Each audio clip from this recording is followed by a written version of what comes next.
So a dangerous gang has infiltrated shelters in New York City and is now using one of them as their headquarters. And although over 200,000 asylum seekers have come here without the intention of joining gangs or committing crime, this gang from Venezuela is forcing people in our shelters to join them, and they aren't taking no for an answer.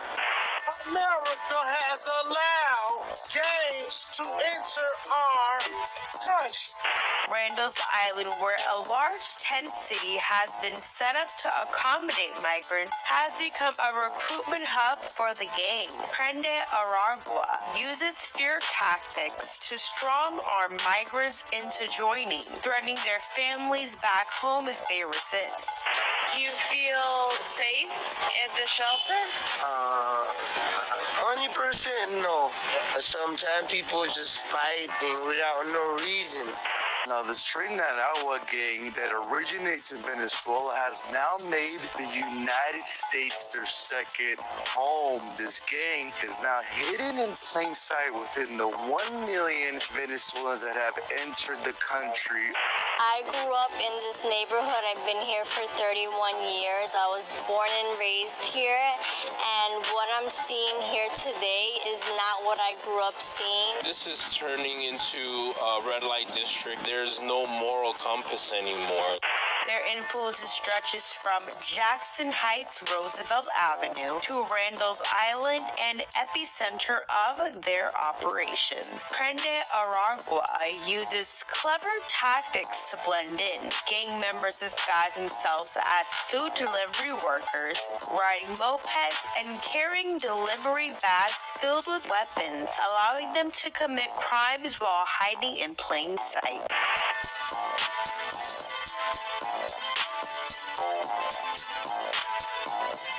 So it seems the worst of criminals are taking advantage of New York City's asylum crisis. But this gang problem has been growing all year long, right here in America's largest sanctuary city, and nobody's done anything to stop it, even after captured gang members warned authorities that things were about to get worse. Because earlier this year, a moped crime ring was taken down, and that gang's leader warned authorities that the crimes he was committing were just a drop in the bucket, which turned out to be true because this past summer we saw a wave of robberies by thugs at restaurants and even in Central Park, revealing that something's happening in New York to grow our gang problem, and it's happening right under our noses as we run one of the largest humanitarian relief operations in the country, with massive shelters that still house around 50,000 people, and which no longer function as the humanitarian care centers they were set up to be, because they've been infiltrated by a network of criminals who, even after they get kicked out of our shelters, still end up coming back. A massive problem, not just for a city that claims it wants to help asylum seekers by taking care of them, but also for asylum seekers who've fled poverty and violence in their home countries to come to America seeking a better life, only to find the very same gangs that destroyed the place they left. Which brings us to the real reason why we've now got gangs taking over shelters in New York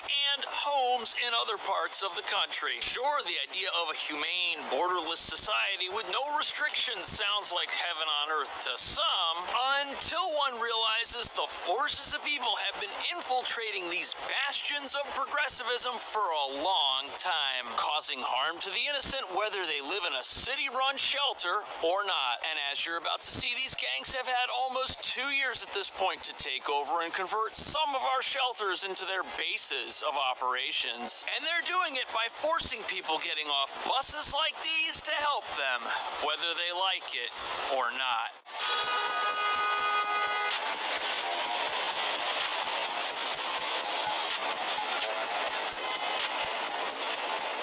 So here we are behind New York York City's Port Authority bus terminal, the first destination of many asylum seekers who are headed here. And although the next stop many have to make after arriving is to head over to the Roosevelt Hotel for their initial shelter placement, many of New York City's shelters have now been infiltrated by criminals, and there have been reports of rising gang violence at many of the facilities throughout the system, not just the giant tents over at Randall's Island. And obviously this is a huge problem for those fleeing gangs and criminal activity where they're from, but who now find themselves confronted by the type of criminals nobody ever imagined would be found in America. But critics are now saying the dysfunctional shelter system here in New York is precisely what's allowed these gangs to grow, and that raises a big question. Why would somebody come all the way here and get off a bus, try to start a new life, but then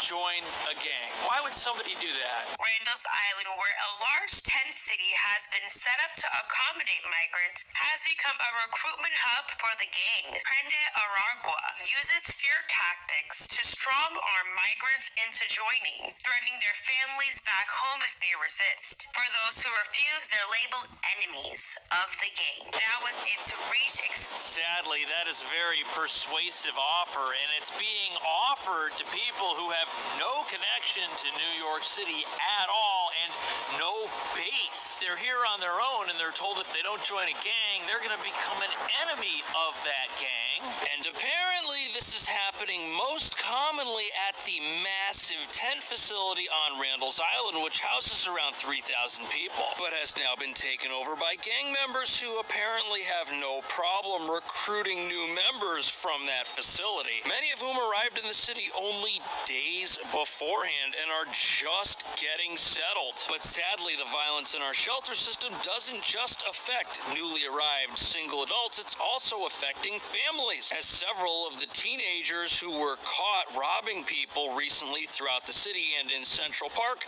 claimed residence at the Roosevelt Hotel, where they lived with their parents. And that facility is a former luxury hotel, much better than a giant tent with a bunch of cots lined up next to each other, proving that we don't just have a gang violence and gang growth problem in one of our facilities. This is pervasive throughout the entire system. And it's an absolute nightmare scenario for parents who are now watching their kids get swept up in the violence they thought they'd left behind, and for the tens of thousands of single adults who are basically being told to join these gangs or suffer the consequences for not doing so. And this puts new arrivals in a no-win situation. Obviously, the city hasn't done a great job getting criminals out of the shelters, and if you check into a facility like that and a gang member tells you, hey, join us or you're gonna have problems, what are you supposed to say when they're obviously the ones running that place? People who came here not wanting to be criminals are being told that if they want to survive, they better turn to a life of crime.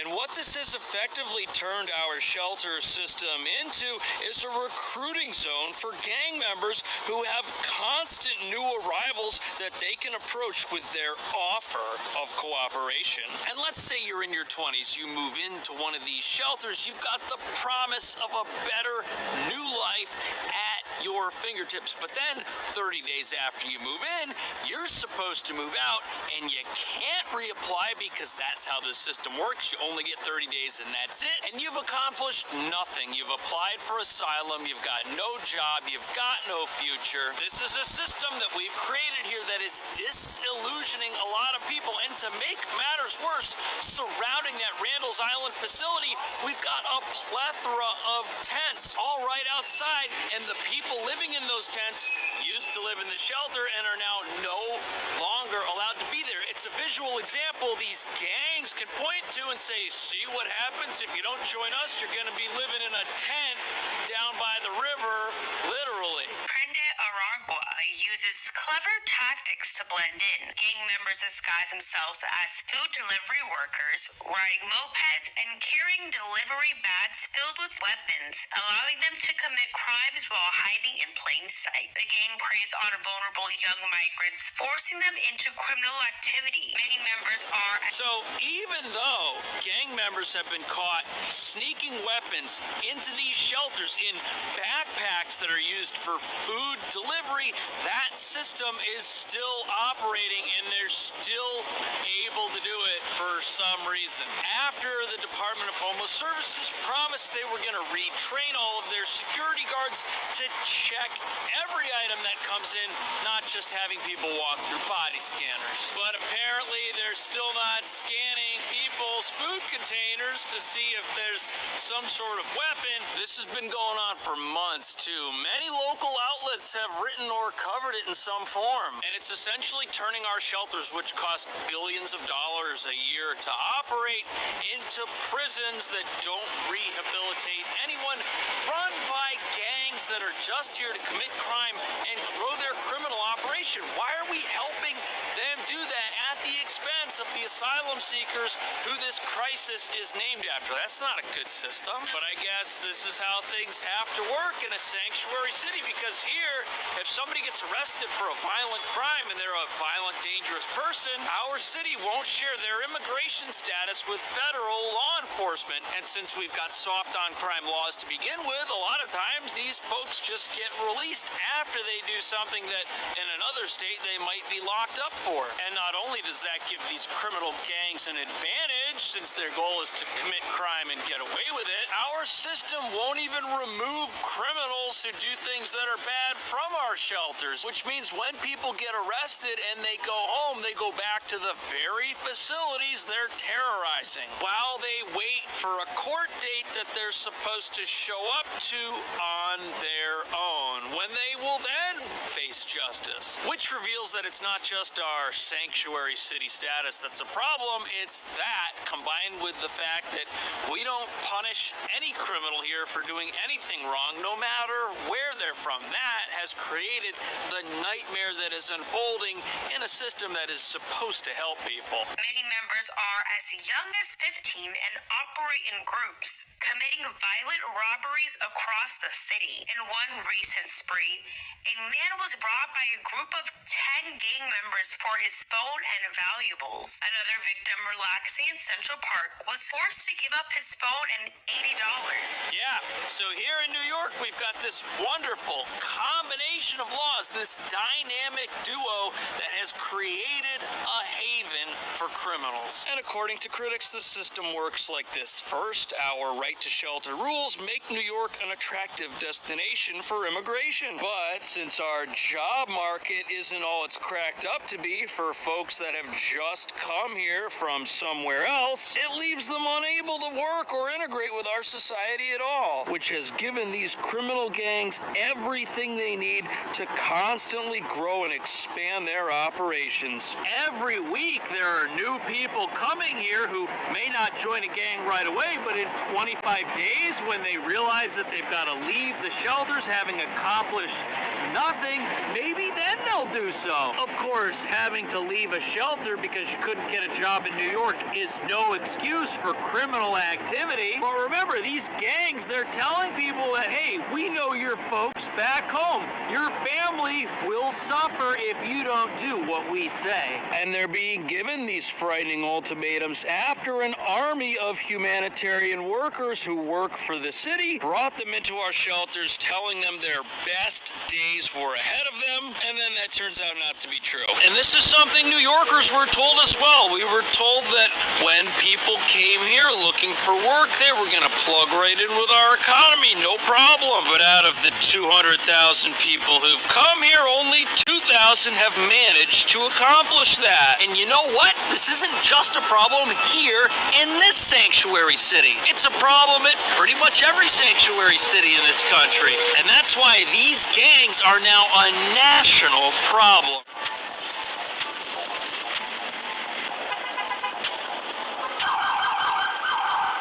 So this gang, they're creating problems for law enforcement all over the country, not just here in New York. And observers say that's because, to an extent, every sanctuary city offers these guys more of an opportunity than a regular American city that will talk to federal immigration authorities, and which may also have laws they enforce. But with sanctuary cities scattered throughout this country from coast to coast, that has allowed this gang to be pretty much everywhere. Reports from DHS are frightening. More than 1,000 TREN and ARAGUA gang members already in the U.S. Sanctuary cities like Chicago, Denver, and New York City are a particular concern as experts fear that the gang could take advantage of local policies to expand their operation. For years, sanctuary cities wore that status as a badge of honor in rebellion to a system that they felt